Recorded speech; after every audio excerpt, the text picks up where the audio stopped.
Hi friends, मैं छोटलाल कुमार आप सबको स्मार्ट स्टडी 2.0 में हार्दिक स्वागत करते हैं।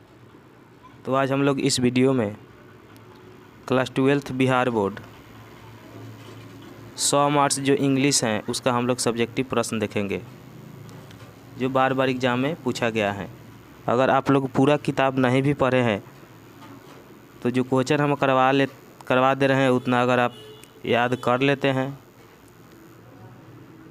तो इतना ही से आप लोग के 100 मार्क्स कंप्लीट हो जाएगा। यानी कि जो भी बुक से रिलेटेड क्वेश्चन आएगा उसको आप अटेंड कर सकते हैं। यह क्वेश्चन बहुत ज़्यादा इम्पोर्टेंट है। तो चलिए देखते हैं यहाँ 100 मार्क्स इंग्लिश का फर्स्ट प्रश्न।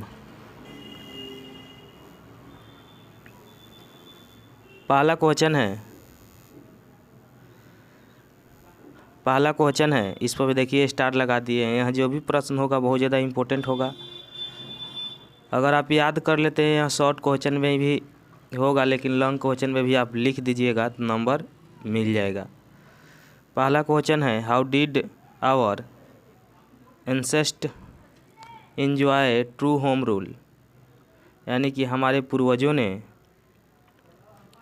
How did our ancestors enjoy true home rule, यानी कि हमारे पूर्वजों ने सच्चे होम रूल को आनंद कैसे उठाया। यानी कि इंडियन सिविलाइजेशन एंड कल्चर जो आप लोग के पार्ट हैं उसी से यह क्वेश्चन लिया गया है। तो how did our ancestors enjoy true home rule, यानी कि हमारे पूर्वजों ने होम रूल को कैसे आनंद उठाया। इसका उत्तर आप लिख सकते हैं our ancestors floor their simple occupation, यानी कि हमारे पूर्वज साधारण व्यवसाय को चालू रखे and lived independently thus the enjoy true home rule. हमारे पूर्वजों ने साधारण व्यवसाय को चालू रखे और स्वतंत्र रूप से अपना जीवन and live independently thus the enjoy true home rule, स्वतंत्र रूप से अपना जीवन जीने लगे इसलिए वे सच्चे होम रूल को आनंद उठाया। तो यह पहला क्वेश्चन था और बहुत ज़्यादा इम्पोर्टेंट यह क्वेश्चन है। देखते हैं दूसरा क्वेश्चन। इसमें का जितना अगर आप वर्ड मीनिंग है आपको याद होगा तो आप ऑटोमेटिकली बहुत सारा इसमें का वर्ड मीनिंग याद भी रहता है। मान लीजिए आपको इंग्लिश पढ़ने नहीं भी आता है तो आप इसको एक दो बार प्रैक्टिस करिएगा, बोलने का अभ्यास करिएगा तो आप याद कर सकते हैं। जैसे वाई मतलब क्यों होता है, से मतलब कहना, डेट, माइंड, बर्ड मतलब पक्षी। इस तरह जितना यह है बहुत सारे लड़का सब कुछ जानता है फिर भी इसका हिंदी अर्थ नहीं निकाल पाता है। तो इस पर एक दो बार आप प्रैक्टिस करिएगा, बोलने का प्रयास करिएगा, याद करिएगा तो याद हो जाएगा। क्योंकि पूरे बुक से रिलेटेड अगर आप लोग 30 से 20 क्वेश्चन याद कर लेते हैं सब्जेक्टिव तो इतना से आपका एग्ज़ाम निकल जाएगा। क्योंकि 12th में इंग्लिश का जो मार्क्स होता है वो अभी जुटता है, इसलिए बहुत सारे लड़कों को इंग्लिश में क्रश भी लग जाता है। इसलिए आप लोगों को मेहनत किसी तरह करना ही पड़ेगा। दूसरा क्वेश्चन है वाई डज गांधी जी से that mind is restless bird. Gandhi ji क्यों कहते हैं कि मन एक बेचैन पक्षी है। वाई डज गांधी जी से that mind is the restless bird, यानी कि गांधी जी क्यों कहते हैं कि मन एक बेचैन पक्षी है। What make the mind restless, और क्या है जो मन को बेचैन करती हैं। तो आप लोग समझ गए यह क्वेश्चन क्या कहना चाहता है कि गांधी जी क्यों कहते हैं कि मन एक बेचैन पक्षी है। वाई डज गांधी जी से that mind is a restless bird, यानी गांधी जी क्यों कहते हैं कि मन एक बेचैन पक्षी हैं। व्हाट मेक माइंड रेस्टलेस, और क्या है जो मन को बेचैन करती हैं। यह Indian civilisation and culture part से लिया गया है। इसका उत्तर आप लिख सकते हैं गांधी जी से that mind is restless bird, यानी गांधी जी हमारे मन को बेचैन पक्षी कहा है, बिकॉज क्योंकि इट नेवर सेटिफाइड, क्योंकि कभी भी मन संतुष्ट नहीं होता है। सेटिफाइड मतलब होता है संतुष्ट, संतुष्ट नहीं होता है। द मोर इट गेट्स, मन को जितना मिलता है, more its gets the more its want, मन उतना चाहता है। जैसे आपके पास आज साइकिल है तो आप चाहिएगा हमारे पास मोटरसाइकिल हो जाए, मोटरसाइकिल है तो कार हो जाए, कार हो गया तो उससे भी बड़ा कोई गाड़ी हो जाए। इस तरह मन जो है कभी भी संतुष्ट नहीं होता है, उसको जितना मिलता है वह उतना ही चाहता है। तो गांधी जी से that mind is a restless bird because it is never satisfied, the more it gets the more its wants. यानी गांधी जी मन को एक बेचैन पक्षी कहा है क्योंकि मन कभी भी संतुष्ट नहीं होता है, उसे जितना मिलता है वह उतना चाहता है। इसको आप लोग लिख कर एक दो बार प्रैक्टिस करिएगा, जो भी इसमें का मीनिंग है उसको याद कर लीजिएगा, तो ऑटोमेटिक यह क्वेश्चन आप लोग को याद हो जाएगा। यह क्वेश्चन बार बार पूछा जाता है क्योंकि इंग्लिश का क्वेश्चन बहुत सारा आता है जो हमेशा रिपीट ही होता है। तीसरा क्वेश्चन है, why is the thankful to model civilization, यानी कि Indian civilisation and culture part में गांधी जी ने मॉडल सिविलाइजेशन का मतलब होता है सभ्यता, यानी कि मॉडल जो आधुनिक सभ्यता है उसको शुक्रगुजार क्यों कहा है, यानी वह आधुनिक सभ्यता का शुक्रगुजार क्यों है। Why is he thankful to model civilisation, इसका उत्तर आप लिख सकते हैं, he is no hater of the west, यानी कि Indian civilisation and culture part में महात्मा गांधी ने इंडियन सिविलाइजेशन एंड कल्चर को जो बड़ाई की है, इससे यह स्पर्श नहीं होता है, इससे यह साबित नहीं होता है कि वह पश्चिमी देशों के लिए वह बैड चाहते हैं। Thankful to west for many a thing that he has learn for western culture, यानी कि इससे यह साबित नहीं होता है कि वह पश्चिमी देशों के लिए बैड चाहते हैं। वह पश्चिमी देशों से बहुत कुछ सीखे हैं, इसलिए वह पश्चिमी देशों को थैंकफुल करना चाहते हैं मॉडल सिविलाइजेशन के लिए। He is the no hater of the west, he is thankful to west for many a thing that he has learn for western culture, यानी कि वेस्टर्न कल्चर से महात्मा गांधी ने बहुत कुछ सीखा है, इसलिए उसका भी बुरा वह नहीं चाहते हैं। 3 नंबर क्वेश्चन भी आप लोग समझ गए होंगे, ज़्यादा नहीं, आप लोग लगभग 40 से 50 क्वेश्चन याद कर लेते हैं शॉर्ट क्वेश्चन में ही, तो बहुत सारा ऑब्जेक्टिव क्वेश्चन भी कंप्लीट हो जाएगा। 4 नंबर क्वेश्चन देखते हैं। 4 नंबर क्वेश्चन है, how did our ancestors views largest city why were they certified, यानी 4 नंबर क्वेश्चन है कि हमारे पूर्वज बड़े शहर को कैसे देखते हैं, वे क्यों संतुष्ट थे, यानी कि वह गांव से ही क्यों संतुष्ट थे और जो बड़े बड़े शहर थे उसको कैसे वो लोग देखते थे, उसके बारे में क्या सोचते थे। यानी कि how did the ancestor views largest city why were they certified, और अपने वह गांव से ही क्यों संतुष्ट थे। इसका उत्तर आप लिख सकते हैं, they know that gangs of thieves and robbers, यानी कि वे लोग जानते थे कि शहरों में थीप मतलब चोर, चोर और रबर मतलब डाकू होता है, चोर और डाकुओं का जो गैंग होता है, यानी कि शहरों में चोरों और डाकुओं का बहुत गैंग होता है। Prostitution and the other vices flourish in the big city, और अनेक प्रकार के शोर शराबा शहरों में होता रहता है। And the rich robber of poor, और अमीरों द्वारा गरीबों पर शोषण किया जाता है। They were therefore certified with a small village, इसलिए वह अपने छोटे से गांव से ही संतुष्ट थे। तो आशा करते हैं यह भी क्वेश्चन आप लोग समझ गए होंगे। देखते हैं अगला क्वेश्चन। अगला क्वेश्चन है on what occasion did Zakir Hussain delivered speech, यानी कि डॉक्टर जाकिर हुसैन ने किस अवसर पर भाषण दिया था।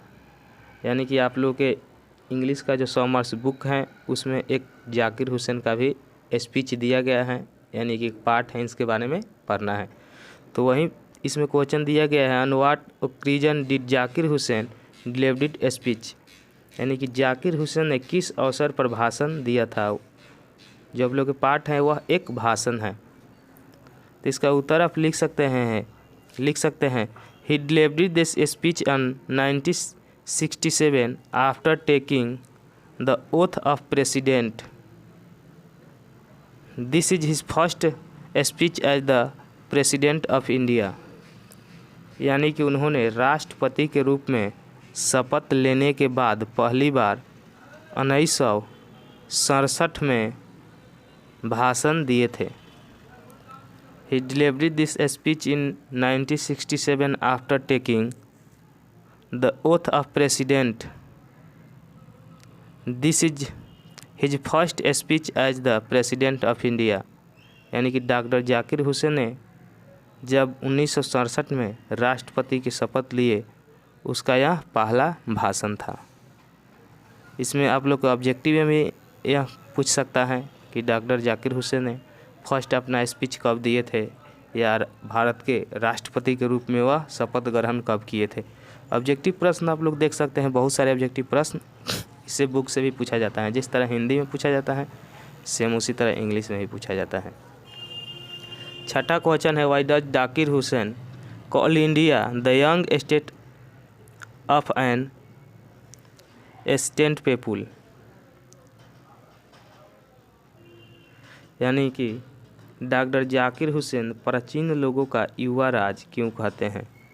Y does Zakir Hussain call India the young state of an ancient people, यानी कि डॉक्टर जाकिर हुसैन प्राचीन लोगों का युवा राज क्यों कहते हैं। तो इसका उत्तर में आप लिख सकते हैं doctor Zakir Hussain called India the young state of an ancient people. It is so because our past is not dead and still it is the alive of and dynamics our ancient.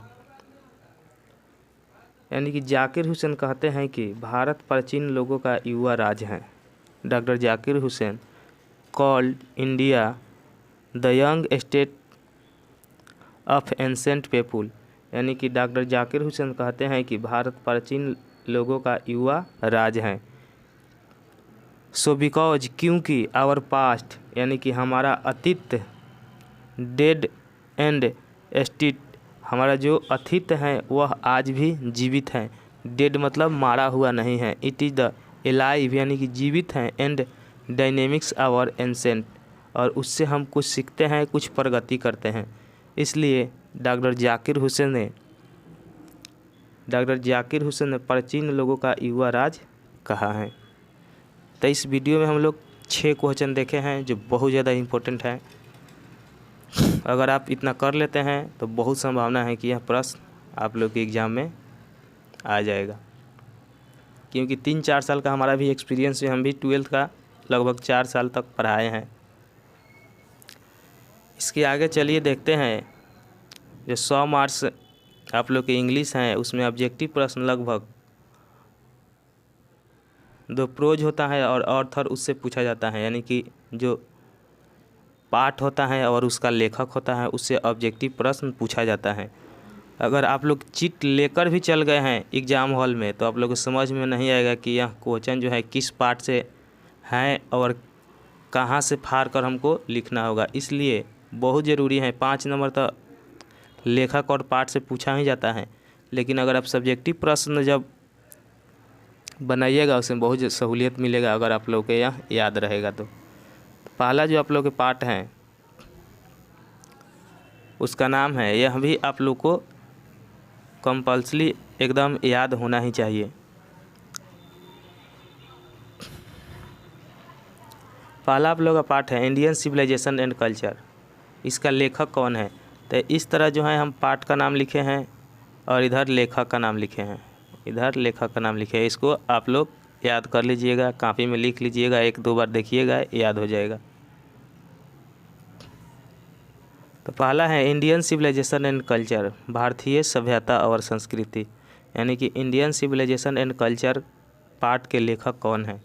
तो इसका लेखक है महात्मा गांधी। आप लोग लिखते चलिए, कापी कलम लेकर बैठिए और लिखते चलिए, इसको याद कर लीजिएगा। तो पहला इंडियन सिविलाइजेशन एंड कल्चर, इसका है महात्मा गांधी। दूसरा है भारत इज माई होम, यानी कि भारत मेरा घर, इसका डॉक्टर जाकिर हुसैन, डॉक्टर जाकिर हुसैन। इसी में का 2 प्रश्न अभी हम बताए हैं, और इंडियन सिविलाइजेशन एंड कल्चर में का 3 प्रश्न था, और ए पिंच ऑफ सनूप इसका 1 प्रश्न था, यानी 6 क्वेश्चन हम बताए हैं। लगभग 3 पार्ट तक कंप्लीट कर दिए हैं। 10 पार्ट आप लोगों को पढ़ना है, लगभग 20-25 क्वेश्चन हम करवाएंगे। उतना अगर आप याद कर लेते हैं तो 100 मार्क्स हिंदी के लिए आपका टेंशन ख़त्म हो जाएगा। तो भारत इज माई होम, इसका लेखक जो है डॉक्टर जाकिर हुसैन है। ए पिंच ऑफ सनूप, इसका लेखक मनोहर मालवंकर हैं। ये ट्रिक के लिए लिखे थे, इस पर ध्यान मत दीजिएगा, ये ट्रिक के लिए लिखे थे कि पिंच ऑफ सनूप, जैसे यह पिंचर यानी कि पंचर कहाँ बनाया जाता है, तो गाँवों में बनाया जाता है। तो इस तरह पे पिंच ऑफ सनूप का याद रख सकते हैं, Manohar Malvankar. I have a dream, यानी कि इसका लेखक कौन है। आई हैव ए ड्रीम के लेखक कौन है। लोग जानते हैं ड्रीम मतलब सपना होता है, और सपना आदमी राजा बनने के लिए देखता है, यानी कोई भी सपना में नहीं देखता है कि हम चोर बन जाए। तो आई हैव ए ड्रीम यानी कि सपना, तो राजा बनने का। तो इसका लेखक है मार्टिन लूथर किंग। किंग मतलब क्या होता है, राजा होता है। तो इस तरह भी आप याद कर सकते हैं, इसी के लिए यह ट्रिक बनाए थे, लेकिन ट्रिक का कोई ज़रूरत नहीं है, आप मेहनत करिएगा थोड़ा सा याद हो जाएगा। तो आई हैव ए ड्रीम के मार्टिन लूथर किंग हो जाएगा। Ideal the have helped Mankind, इसका लेखक हैं ब्रेंड रसेल। ब्रेंड रसेल इसका लेखक हो जाएगा। द आर्टिस्ट, आर्टिस्ट मतलब क्या होता है, कलाकार। कलाकार कुछ हमेशा नया नया गीत या कुछ भी गाता रहता है। तो इस तरह आप इसको आप याद रख सकते हैं। सिंगानोया इसका लेखक है। द आर्टिस्ट का सिंगानोया इसका लेखक है। ये हो गया द आर्टिस्ट का सिंगानोया इसका लेखक है। ए चाइल्ड इज बॉर्न, बॉर्न मतलब किससे, जन्म से संबंधित है। इस तरह ट्रिक बनाए थे, लेकिन ट्रिक का कोई ज़रूरत नहीं है, इस तरह भी आप लोग याद कर लीजिएगा। A child is born, Germaine Greer इसका लेखक हो जाएगा। How free is the press, how free is the press, Dorothy Sayers इसका लेखक हो जाएगा Dorothy Sayers. The earth, earth मतलब पृथ्वी होता है। तो H.C. बेट्स इसका क्या हो जाएगा, लेखक हो जाएगा। यानी कि जो बल्ला होता है यानी बैट होता है, उसको अर्थ पर यानी कि ज़मीन पर रखा जाता है। इस तरह ट्रिक बनाए थे, लेकिन इसका कोई ज़रूरत नहीं है। द अर्थ का लेखक हो जाएगा H.E. Bates. Indian thought of travellers eyes, इसका पल्स बाइक हो जाएगा इसका लेखक। यानी इंडिया पहले था, वह क्या था, सोने की चिड़िया था, और पल्स मतलब क्या होता है, मोती। तो इस तरह इसको आप याद रख सकते हैं। आगे हैं इंडियन थॉट ट्रेवलेस आइज, इसको तो बताइए दिए हैं। ए मैरिज प्रपोजल, इस तरह ट्रिक था कि मैरिज में, यानी मैरिज मतलब क्या होता है, शादी, और शादी में बहुत सारे खर्चा होता है, यानी चेक की ज़रूरत होता है। तो एंटन चेक इसका लेखक हो जाएगा ए मैरिज प्रपोजल का। चलिए, तो इसमें का लेखक भी देख लिए हैं प्रपोज वाला का, और टेस्ट हम लोग लगा लेते हैं। इस तरह आप लोग के एग्जाम में क्वेश्चन पूछा जाएगा ऑब्जेक्टिव में। A pinch of snuff had written by, यानी कि ए पिंच ऑफ सनूप यानी कि इसका लेखक कौन है। तो पिंच ऑफ सनूप का लेखक है मनोहर मालवंकर। दूसरा है I have a dream has composed by, यानी कि आई हैव ए ड्रीम यानी कि सपना कैसे बनने के लिए देखा जाता है, तो राजा बनने के लिए। तो मार्टिन लूथर किंग इसका लेखक हो जाएगा।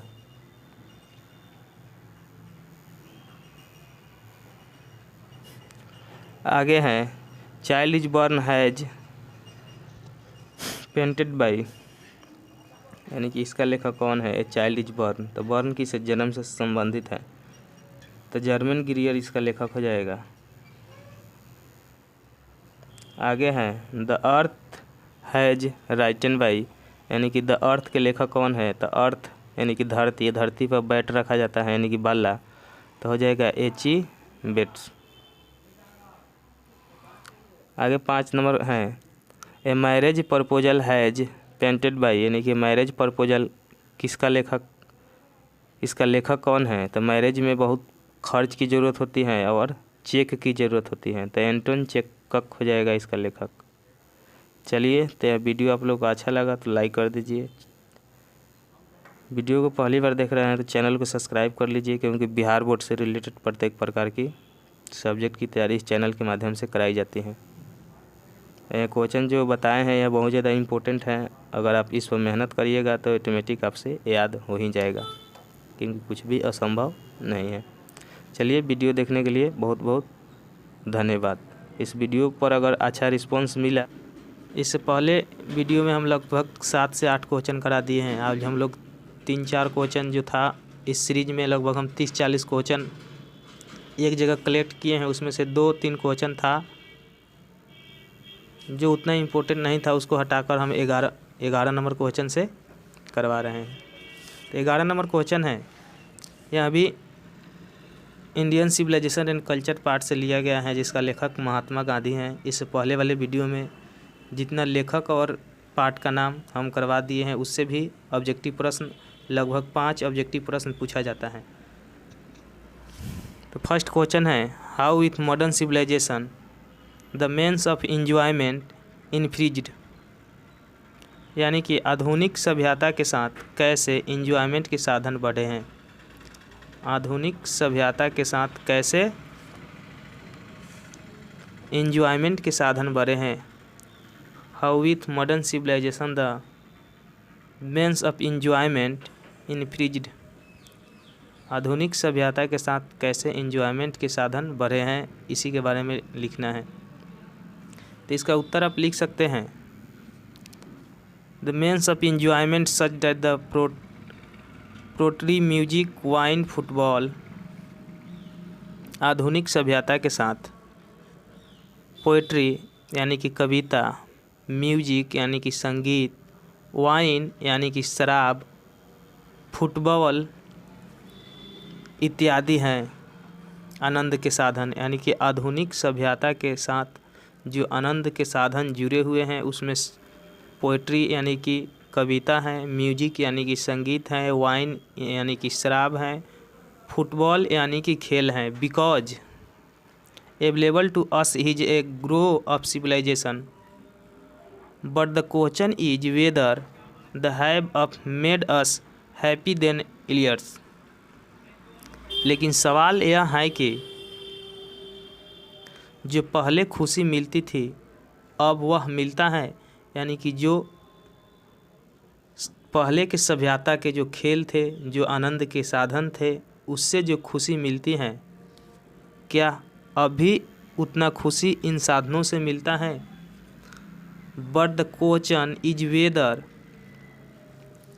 Have made up happiness of earlier, सवाल यह है कि पहले के जो साधन आनंद के साधन थे उतना खुशी मिलता था, क्या अभी जो भी साधन है इस मॉडल सिविलाइजेशन में उससे मिलता है।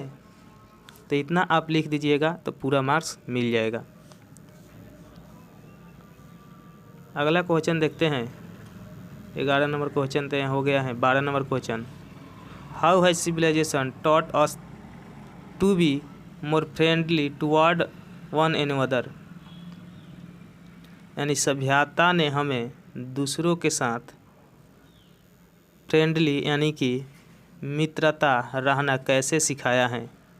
एक दूसरे के साथ मित्रता रहना कैसे सिखाया है। How has civilization taught to us be more friendly toward one and other, यानी कि सभ्यता ने हमें दूसरों के साथ मित्रता रहना कैसे सिखाया है।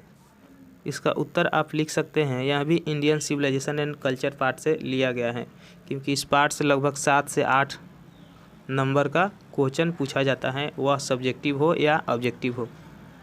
Civilisation gave us family life, यानी कि जो सभ्यता है, सभ्यता जो है हमें पारिवारिक जीवन दिया है। जो सभ्यता है वह हमें पारिवारिक जीवन दिया है। Civilisation gave us family life, we begin to live in family and love our children and respect the elder. सभ्यता ने हमें पारिवारिक के साथ मिलजुल कर रहना, बच्चों से प्यार करना, बड़ों का इज्जत करना सिखाया है। Civilisation gave us family life, यानी कि सभ्यता ने हमें पारिवारिक जीवन दिया है। We begin to live in families and love our children, बच्चों से प्यार करना सिखाया है। एंड रेस्पेक्ट द एल्डर, और बड़ों का इज्जत करना सिखाया है। Also started being fond for domesticated animals, और पालतू जानवरों के भी हमें शौकीन बनाया है। All this made of the friendly toward one and other, और यही कारण है कि हम सब एक दूसरे के प्रति मित्रता का भाव रखते हैं। बहुत शॉर्ट क्वेश्चन है, शॉर्ट क्वेश्चन ही लाए हैं कि आप लोग याद भी कर लीजिएगा, क्योंकि यह लॉन्ग क्वेश्चन में भी आप लिख दीजिएगा तो नंबर मिल जाएगा। आजकल के एग्ज़ाम पाना भरने वाला नहीं होता है, जितना सटीक उत्तर दीजिए, सही उत्तर दीजिए, आपका मार्क्स पूरा मिलेगा। अगला क्वेश्चन देखते हैं।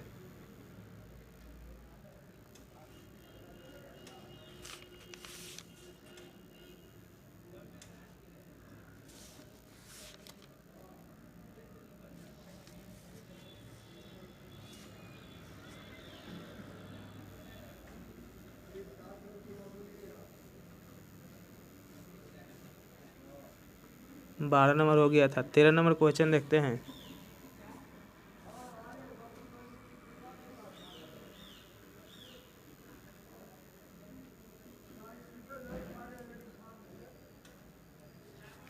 अगला क्वेश्चन है, what does Zakir Hussain feel while assuming the charge of presidency. What does Zakir Hussain feel while assuming the charge of presidency.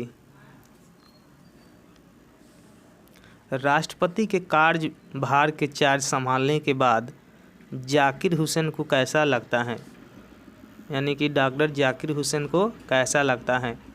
What does Zakir Hussain feel while assuming the charge of presidency, यानी कि राष्ट्रपति के रूप में कार्यभार संभालने के बाद डॉक्टर जाकिर हुसैन को क्या लगता है। इससे पहले वाले वीडियो में जितना लेखक हैं और जितना पाठ है उसका याद करने के लिए हम ट्रिक के साथ बता दिए हैं। अगर आप वह वीडियो नहीं देखे हैं तो जाकर पहले उसको देख लीजिए।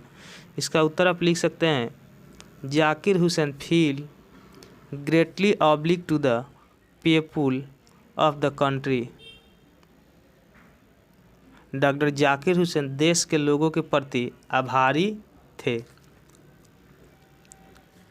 Doctor Zakir Hussain feel great obliged to the people of the country and enters his office in a spirit of prayerful humility and total dedication। वह अपने ऑफिस में मानवता के भाव से प्रवेश करते थे कि सब कुछ अच्छा होगा। 15 नंबर क्वेश्चन देखते हैं। 15 नंबर क्वेश्चन है, who had delivered the speech I have a dream, यानी कि आई हैव ए ड्रीम जो पार्ट है, स्पीच है, उसे किसने डिलीवर किया है यानी किसने दिया है। Who had delivered to speech I have a dream.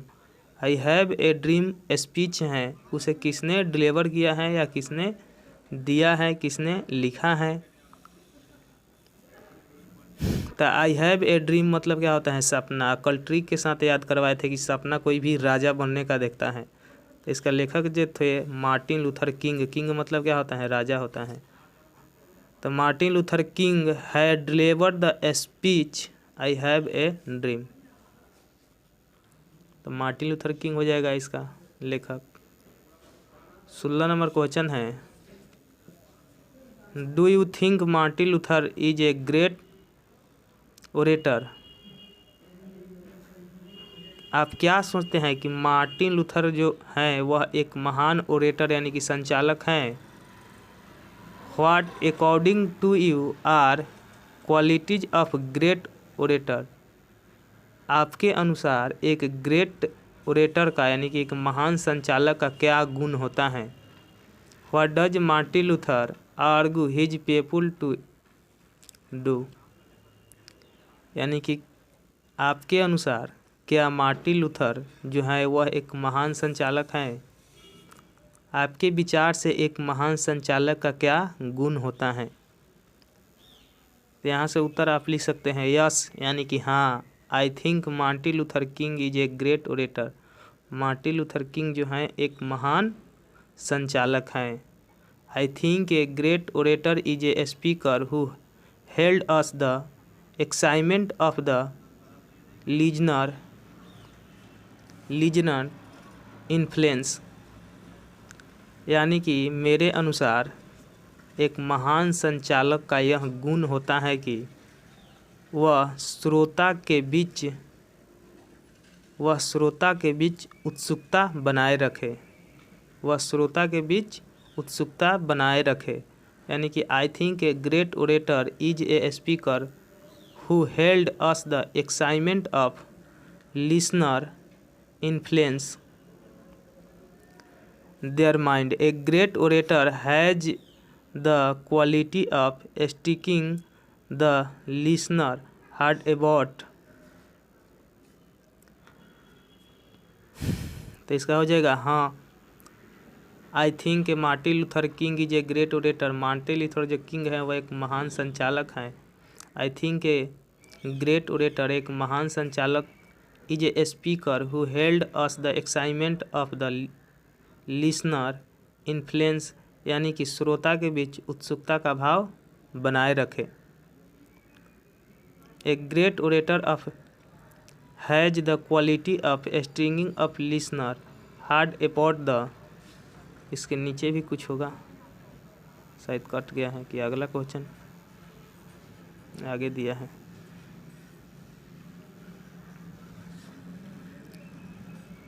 A great orator has the quality of stringing up listener hard about the topic. जिस भी टॉपिक के बारे में बात करे उससे श्रोता के बीच उत्सुकता का भाव हमेशा बने रखे। Martin Luther argue his people a fight the freedom rights and justice of the rogues.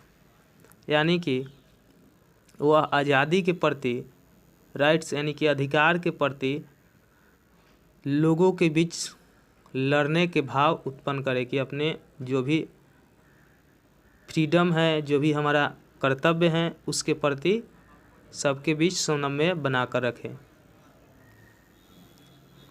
देखते हैं अगला क्वेश्चन। अगला 18 नंबर क्वेश्चन है, give a character sketch the Johansson. यानी जोहानसन का चरित्र चित्रण कीजिए। जोहानसन का चरित्र चित्रण कीजिए या जोहानसन के चरित्र के बारे में लिखिए।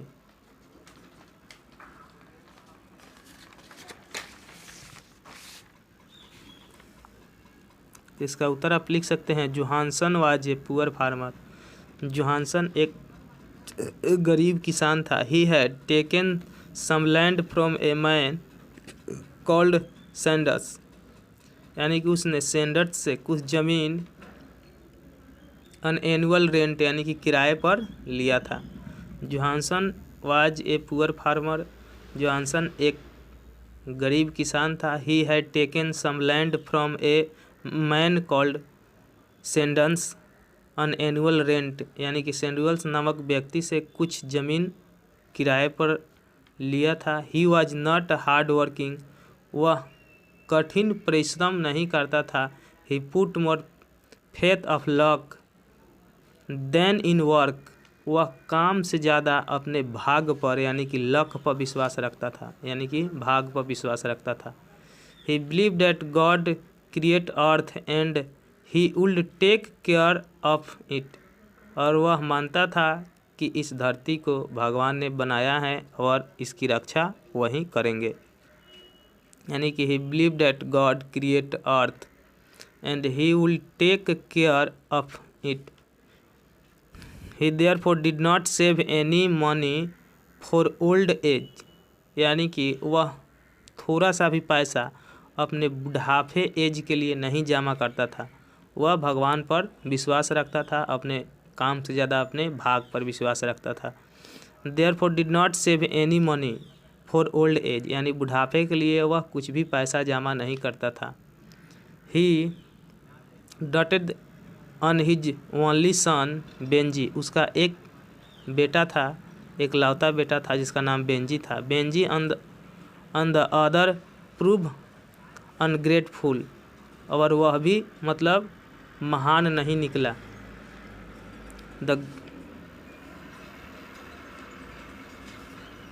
And Grove him out of his earn home, और अपने माता पिता को अंत में घर से निकाल दिया।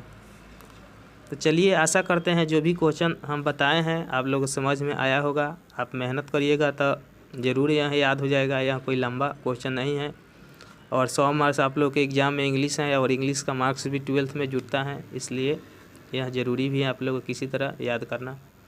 इसमें का जो भी मीनिंग आप लोग का याद होगा नहीं होगा उसको लिख कर याद करिए, और जो भी हिंदी बताए हैं उसको रुक रुक को वीडियो लिख लीजिए, उसको याद करिए। यह सब यही क्वेश्चन है जो बार बार आप लोग के एग्ज़ाम में आता है।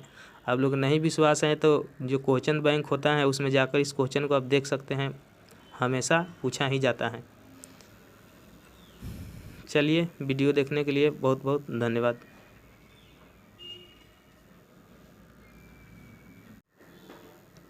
आज का पहला क्वेश्चन है, हाउ डिड नानू काका इम्प्रेस सोहन लाल रतिराम, यानी कि नानू काका ने हाउ डिड नानू काका इम्प्रेस सोहन लाल रतिराम, यानी कि नानू काका ने सोहन लाल को कैसे इम्प्रेस किया, यानी कि प्रभावित किया। इसका उत्तर आप लिख सकते हैं।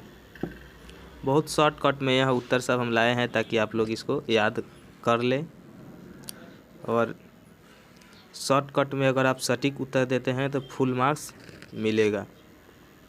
इसका उत्तर आप लिख सकते हैं, Nanu Kaka impressed him by the telling like that he know में मैनी VIP, यानी कि नानू काका ने टेलिंग लाइक यानी कि झूठ बोलकर प्रभावित किया। नानू Kaka impressed him by telling like that he know many VIP, और वह बोले कि मैं बहुत सारे VIP को जानता हूँ। हजरत बरकत अली और हजरत Barkat Ali the ambassador and many minister, उन्होंने कहा कि मैं बहुत सारे VIP को जानता हूँ, जैसे Hazrat Ali, ambassador and many minister, और बहुत सारे मंत्रियों को। He tell that he has been the hereditary pandit of Maharaja of निरोज प्लेस, यानी कि उन्होंने कहा कि मैं निरोज महल के राजा का पंडित था। आशा करते हैं क्वेश्चन आप लोग समझ गए होंगे। Nanu Kaka impressed him by the telling like that, उन्होंने झूठ बोलकर प्रभावित किया। That he knows many VIP, उन्होंने कहा कि मैं बहुत सारे मंत्रियों को जानता हूँ। Hazrat Barkat Ali the ambassador and any minister, और बहुत सारे मंत्रियों को, एम्बेसडर को जानता हूँ। Tells that he has been the hereditary pandit of Maharaja of निरोज प्लेस, यानी कि निरोज प्लेस है उसका बोले कि हम पंडित थे। आशा करते हैं आप लोग समझ गए होंगे। दूसरा क्वेश्चन देखते हैं। इसका दूसरा क्वेश्चन है वाई इज जाकिर हुसैन ओवरवेल, यानी कि जाकिर हुसैन क्यों आभूत थे डॉक्टर जाकिर हुसैन। तो इसका उत्तर आप लिख सकते हैं ही इज ओवरवेल because people made him the president of India, so he impressed his happiness and gratitude the people who placed him to the highest office in the land, यानी कि वह भावुक है।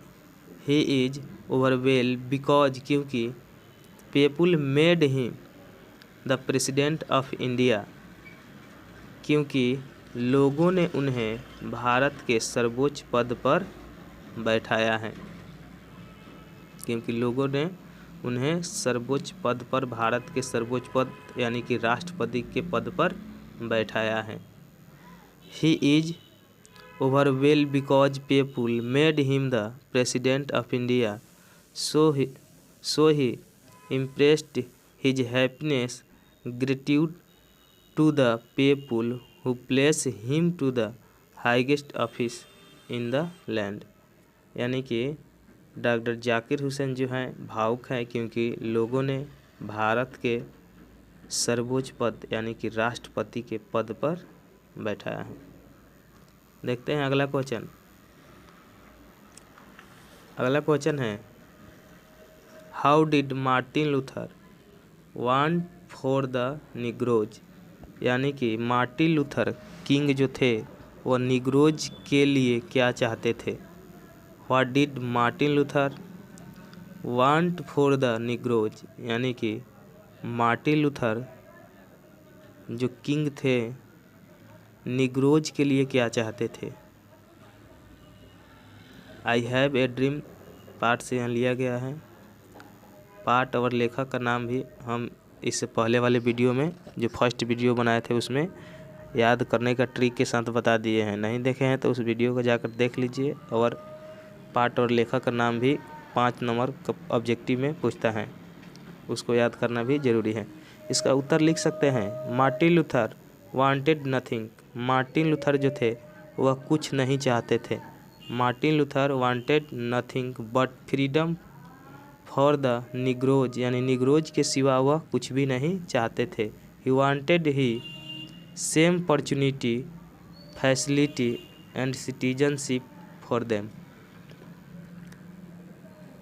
मार्टिन लूथर वांटेड नथिंग, यानी Martin Luther कुछ नहीं चाहते थे but freedom for the Negroes, यानी कि निग्रोज के सिवा, निग्रोज के आज़ादी के सिवा। He wanted the same opportunity facility and citizenship for them, वे चाहते हैं कि निग्रोज के जैसे सेम अपॉर्चुनिटी फैसिलिटी सिटीजनशिप हो। देखते हैं अगला question 23 number question. 23 number question है what did Benjy understand about the business of hens. What did Benjy understand about the business of hen, यानी कि मुर्गियों के व्यवसाय के बारे में बेंजी क्या समझता है। जो बेंजी हैं वह मुर्गियों के व्यवसाय के बारे में क्या समझता है। What did Benjy understand about the business of hens, यानी कि मुर्गियों के व्यवसाय के बारे में बेंजी क्या समझता है। उत्तर इसका लिख सकते हैं Benji understood about the business for the hen। Benji understood about the business of hen that he would earn money by the selling egg. यानी कि बेंजी ने मुर्गी के व्यवसाय में समझा कि Benjy understood about the business of hen. यानी कि मुर्गी के व्यवसाय में बेंजी समझा कि that he would earn money by the selling egg, यानी कि अंडा बेचकर मनी यानी कि पैसा कमा सकते हैं।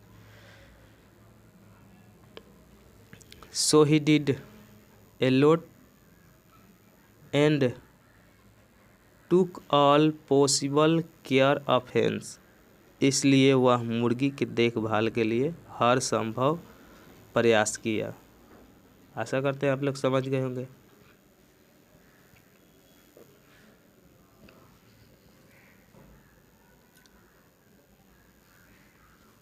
देखते हैं अगला क्वेश्चन।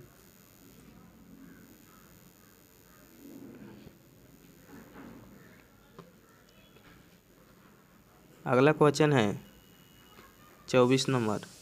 यह Bharat is my home chapter से लिया गया है। यह बहुत ज़्यादा इम्पोर्टेंट है क्योंकि इसका जो लेखक है वह एक भारतीय है जिसका नाम कमला दास है। और इस पार्ट से बहुत सारे क्वेश्चन पूछा जाता है, ऑब्जेक्टिव हो या सब्जेक्टिव हो। 24 नंबर क्वेश्चन है व्हाई डज द स्पीकर से that she has lost her away. यानी कि कमला दास, बीच में देखिए कमला दास लिखा गया है, कमला दास के बारे में। Why does the speaker Kamala Das say that she has lost her away. यानी कि कमला दास क्यों बोलती हैं कि वह अपना रास्ता खो दिया है। कमला दास क्यों बोलती हैं कि वह अपना रास्ता खो दिया है। Why does the speaker Kamala Das say that she has lost her away. यानी कमला दास क्यों बोलती हैं कि वह अपना रास्ता खो चुकी हैं। तो इसका उत्तर आप लिख सकते हैं, यह भारत इज माई। इसका उत्तर आप लिख सकते हैं she say that she has lost her away. वह कहती हैं कि वह अपना रास्ता खो दिया है। बिकॉज क्योंकि she is very far from the home, क्योंकि वह घर से बहुत दूर हैं। Where she receive much love from her grandmother, जहाँ उसे दादी माँ से बहुत प्यार मिल रहा था। वह उस घर से यानी कि अपने घर से बहुत दूर हैं जहाँ उसे अपने दादी माँ से बहुत प्यार मिल रहा था। She has a great desire to here but is unable to go. वह वहाँ जाना चाहती हैं लेकिन जाने में क्या है, असमर्थ हैं। यानी कमला दास जो हैं अपने दादी माँ के घर पे रहती थी बचपन में। दादी माँ उसे बहुत प्यार करती थी लेकिन वह उस अपने घर से दूर हो जाती है। उसके बाद यह लिखा गया है, तो आप लोग यह भी समझ गए होंगे। She said that she has lost her away because she is very far from the home. यानी वह कहती हैं कि अपना रास्ता खो दिया है क्योंकि वह घर से बहुत दूर हैं। Where she receive much love from the grandmother, जहाँ उसे दादी से बहुत प्यार मिल रहा था। He has grand dedicate to the there but he is unable to go. वह वहाँ जाना चाहती हैं लेकिन जाने में क्या है, असमर्थ हैं। आगे 25 नंबर क्वेश्चन है।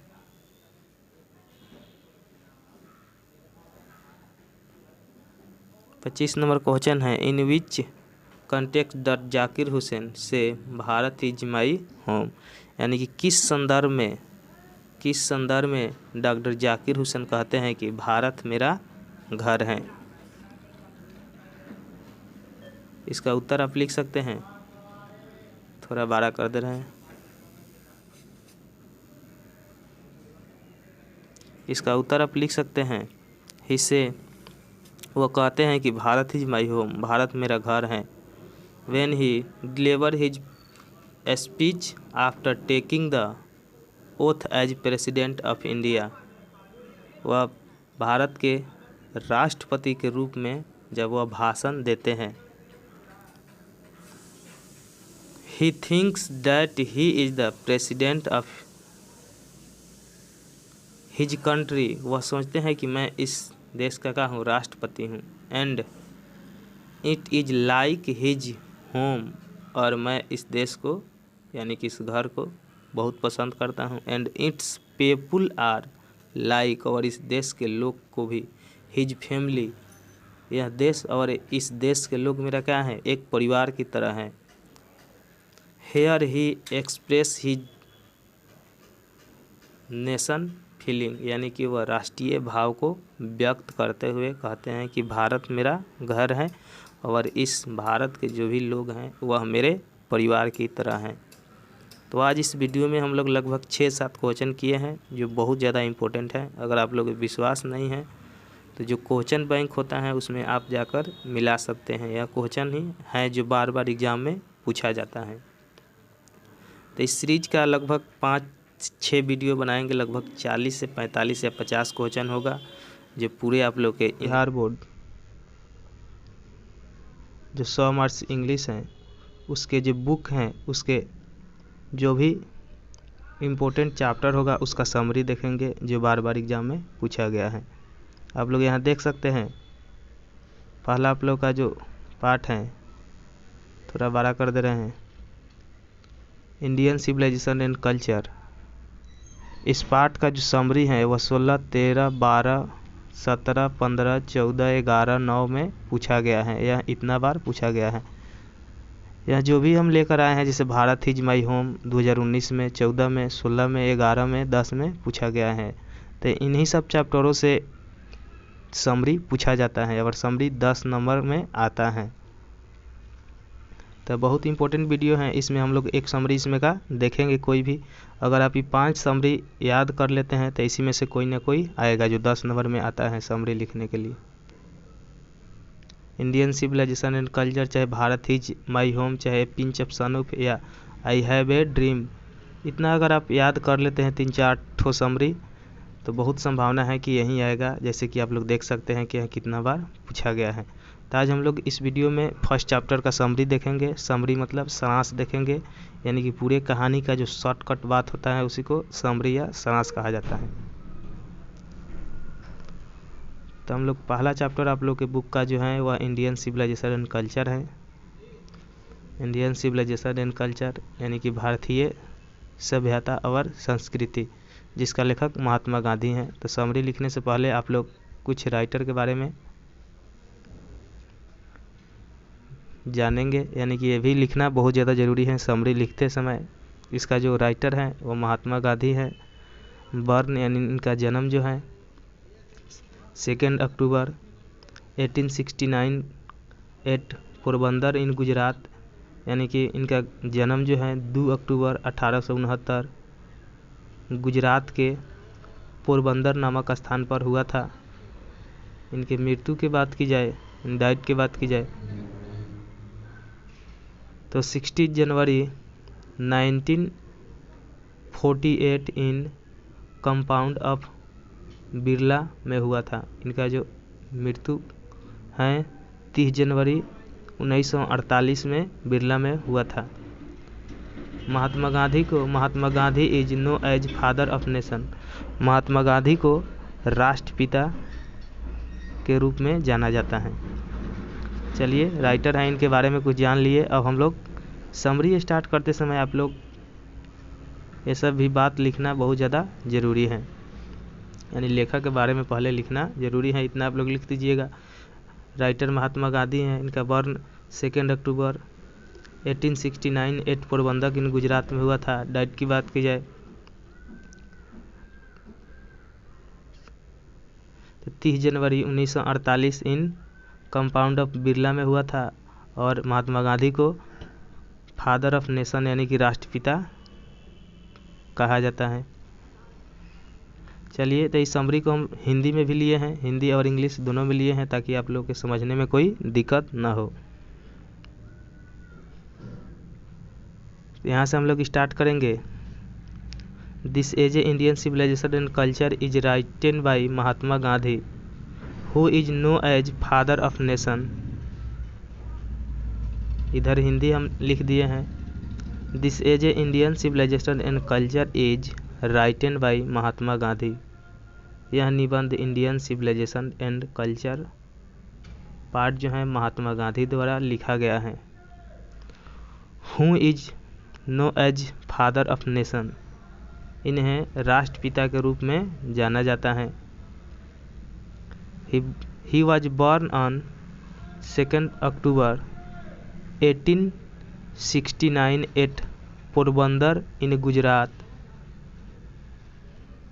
यानी उनका जन्म 2 अक्टूबर 1869 को गुजरात के पोरबंदर में हुआ था।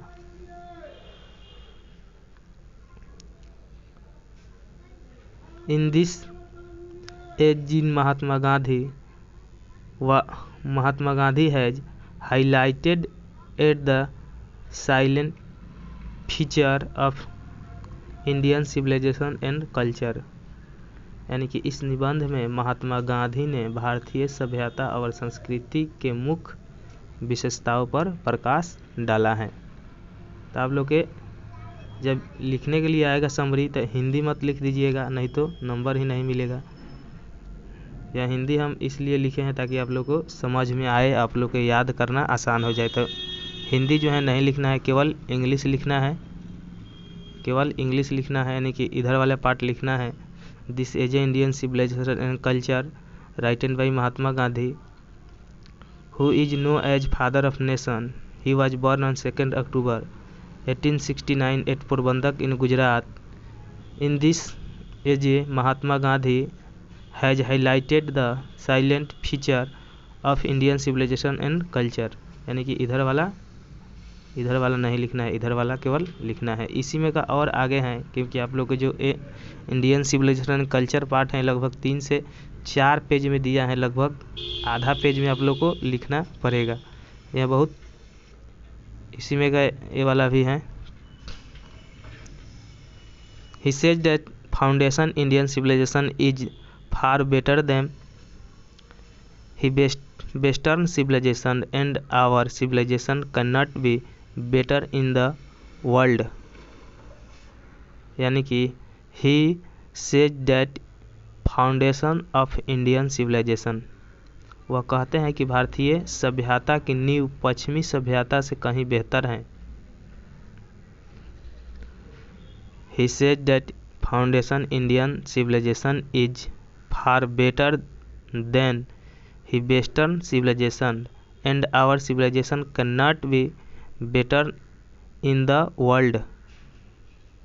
वह कहते हैं कि भारतीय सभ्यता की नींव पश्चिमी सभ्यता से कहीं बेहतर है और दुनिया में हमारी सभ्यता को कोई भी नहीं पीछे कर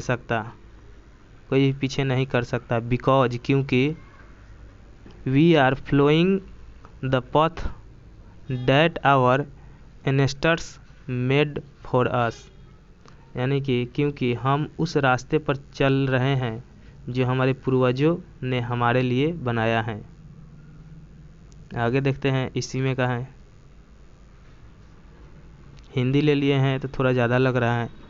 there is a charge against us by western people. There is a charge against us by western people that we against ignorant and stolid. But Gandhi ji से पश्चिमी लोगों द्वारा हमारे खिलाफ एक आरोप लगाया गया है। यानी कि there is a charge against us by western people, यानी कि पश्चिमी लोगों द्वारा हमारे ऊपर एक आरोप लगाया गया है कि हम अज्ञानी और मंदबुद्धि हैं। बट गांधी जी से, लेकिन गांधी जी कहते हैं this charge is against our merit. यानी कि गांधी जी कहते हैं कि यह आरोप हमारे युग के विरुद्ध हैं। वी ऑल्सो, हम सब, we can also do everything but our civilisation does not give us preference to do us, यानी कि हम सब कुछ भी कर सकते हैं लेकिन हमारी सभ्यता हमें ऐसा करने की अनुमति नहीं देती है।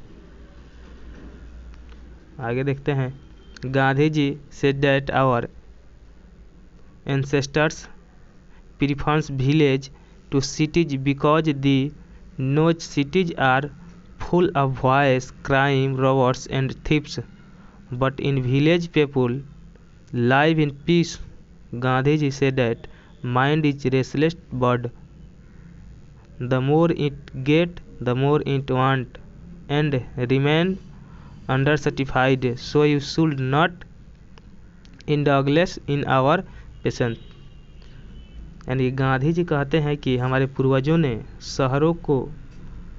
शहरों के अपेक्षा गांव को पसंद किया। गांधी जी से that our ancestors prefers village to city, यानी कि शहरों की अपेक्षा गांवों को पसंद किया।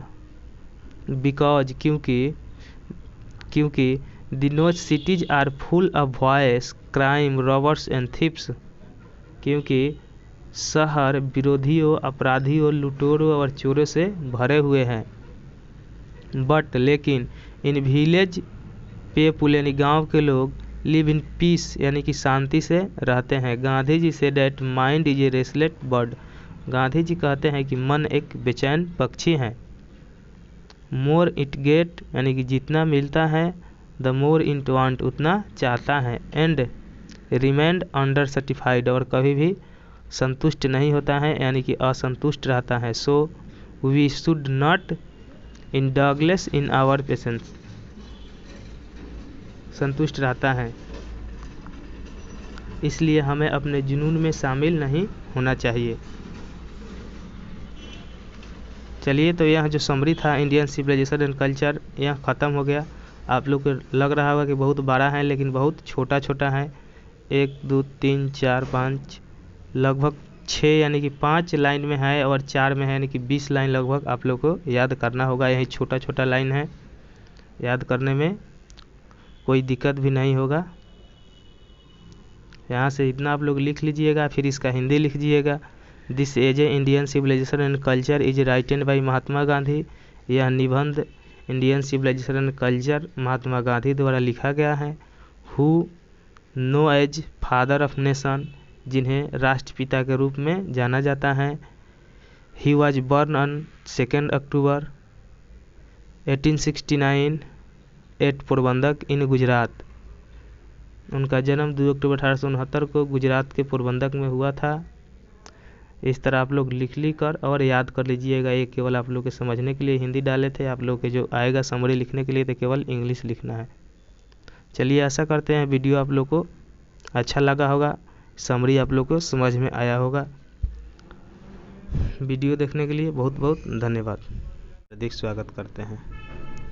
तो आज इस वीडियो में हम लोग क्लास 12 बिहार बोर्ड जो 100 मार्क्स इंग्लिश हैं उसका हम सारांश देख रहे थे, यानी कि समरी देख रहे थे। इससे पहले वाले वीडियो में हम first chapter Indian civilisation and culture part का सारांश बता दिए हैं, जो लगभग 10 साल में 8 बार पूछा गया है, क्योंकि यही सब वो समरी हैं जो हमेशा पूछा जाता है। तो इस वीडियो में हम लोग सेकेंड समरी देखेंगे।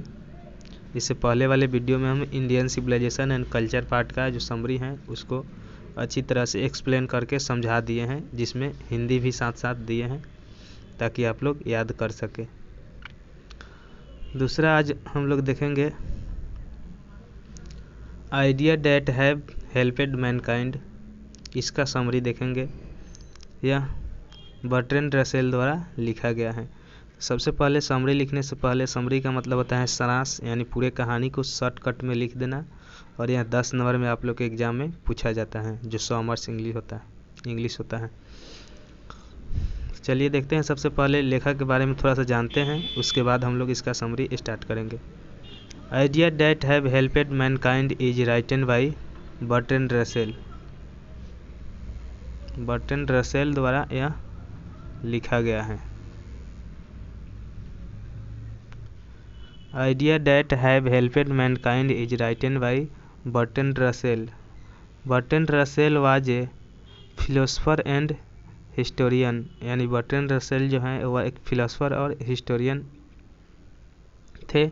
इनका बर्न का बात की जाए जन्म का तो 1872 यूनाइटेड किंगडम में हुआ था और इनकी मृत्यु यानी डाइड 1970 यूनाइटेड किंगडम में हुआ था।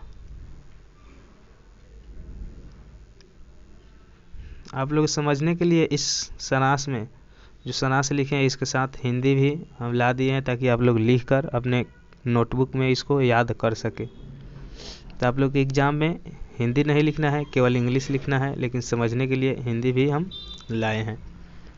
तो स्टार्ट करते हैं। Idea that have helped mankind is a scientific as a written by Bertrand Russell, यानी कि idea that have helped mankind एक वैज्ञानिक लेख है जो बर्ट्रैंड रसेल के द्वारा लिखा गया है। In this essay he has focused on the idea that have helped mankind with passage of time। इस निबंध में उन्होंने उस विचार पर जोर दिया है जिसने मानव जाति की समय के साथ मदद की। यानी केवल आप लोग के इंग्लिश लिखना है, हिंदी नहीं लिखना है। Idea that have helped mankind is a scientific as a written by Bertrand Russell। In this age he has focused on the idea that have helped mankind with passage of time। Idea that have helped mankind एक वैज्ञानिक लेख है जो Bertrand Russell के द्वारा लिखा गया है। इस निबंध में उन्होंने उस विचार पर जोर दिया है जिसने मानव जाति की समय के साथ मदद की। इतना ही नहीं है, इसके आगे भी है, क्योंकि आप लोगों के जो यह पाठ है लगभग 3 से 4 पेज में दिया है, तो आप लोग आधा पेज में लगभग समरी लिखना पड़ेगा, तभी नंबर मिलेगा। 10 मार्क्स का आता है। The more idea which made women, यानी कि पशुओं को पालतू बनाना और कृषि करना। The more idea which made human process are domestication of animal and agriculture, यानी कि पशुओं को पालतू बनाना और कृषि करना मानव के विचार को और समृद्ध बनाया। The invention of language, यानी कि भाषा के आविष्कार ने The invention of language gave a new life to him। भाषा के आविष्कार ने मानव को एक नई जीवन मिला। लेटर्स, यानी कि बाद में। Invention of printing press and the art of writing made him socially culturally of morally strong. बाद में प्रिंटिंग प्रेस और लिखने की कला ने उन्हें सामाजिक, संस्कृति और नैतिक रूप से मजबूत बनाया। The more idea which made human propitious are domestication of animal and agriculture। The invention of language gave a new life to him।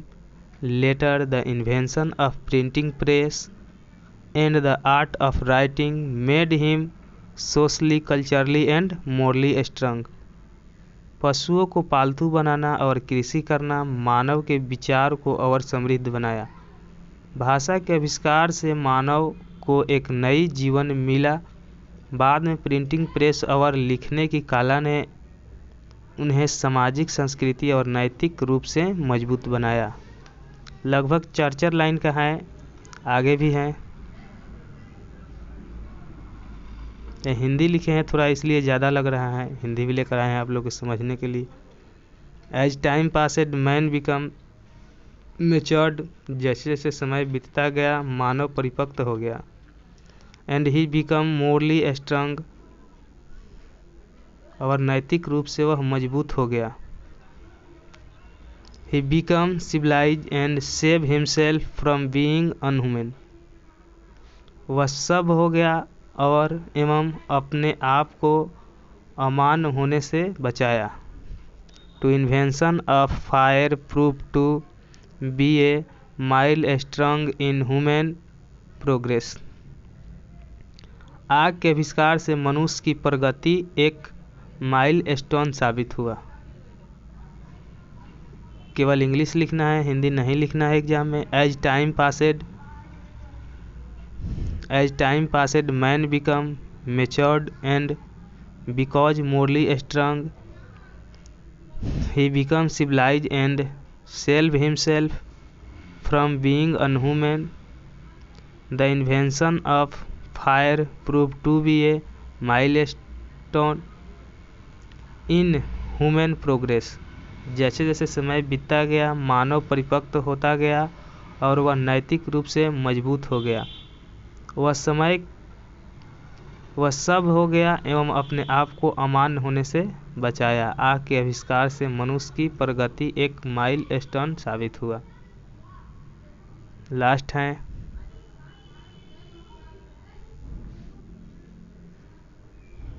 और यह बहुत ही सुंदर लाइन लिखा गया है। Finally it's Assam presentation of Bertrand Russell in which he has, यानी कि अंततः यह बर्ट्रैंड रसेल का शानदार निबंध है जिसमें उन्होंने वैज्ञानिक रूप से